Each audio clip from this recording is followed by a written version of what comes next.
What's guys? So another one back again. This job was booked in for a power flush.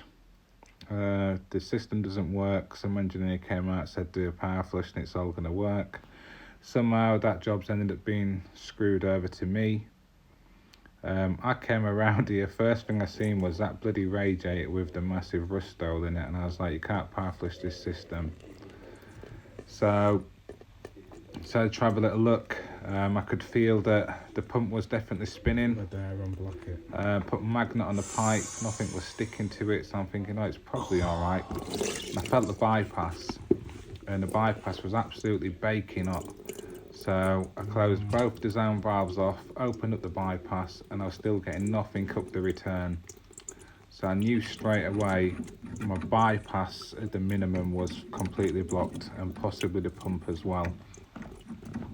I'll be showing you like the boiler fault codes in a little bit. It was more like, I think it was like F83, just basically like the circulation issues, temp differentials too much, safety limit reached. So I took apart the pump, as you've seen in that first little picture, completely full of shit. Took apart the bypass, again, completely full of shit. And this is the reason why you don't just walk into jobs where it's not working properly and say, this just needs a power flush. Because you'll often go do a power flush and you won't do anything. And then you become a person who thinks that a power flush doesn't work. So that's the bypass valve there, that was completely blocked. I mean, I'm not quite sure, maybe it was fully closed at one point and all the shit just managed to just sit there and build up. But to be honest with you, even when I put this bypass valve back together, it was still blocked further down the line there, because when I turned off both zone valves, I had the pump running, it still wouldn't actually circulate straight up the bloody return. The other thing with this system is, they've got the so it's a heat only boiler. They've got the primary flow coming after the heating zone valve, and then they've got the cold feed coming into the cylinder coil return. So I'm going to be going back there tomorrow. I'm going to swap out the pump, bypass valve, program because it's faulty, replace the radiator, repipe the vent and cold feed so it's in the correct place. And then only then will I even think about power flushing it.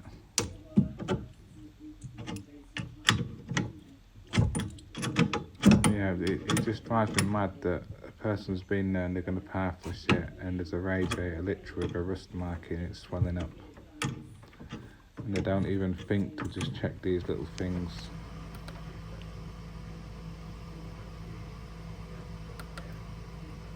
But yeah, this was just like a bit of the fault code history. But I think the dead giveaway is it'll come on, it'll fire up, egg timer comes on, then it'll lock out, overheat, temp differential spread. But I'm going back there tomorrow and I'll show you a few more things with it.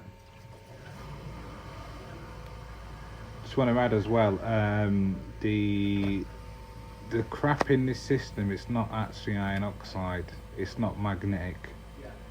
So if you put a magnet across the pipes, it doesn't stick to anything. So the thing I would try and take away from that is, if the system's acting like it's blocked and it looks like it's blocked, just because your magnet doesn't show iron oxide doesn't mean to say it's not blocked. So always go with your gut instinct. If it's not circulating, ignore the magnet. The magnet's only a tool.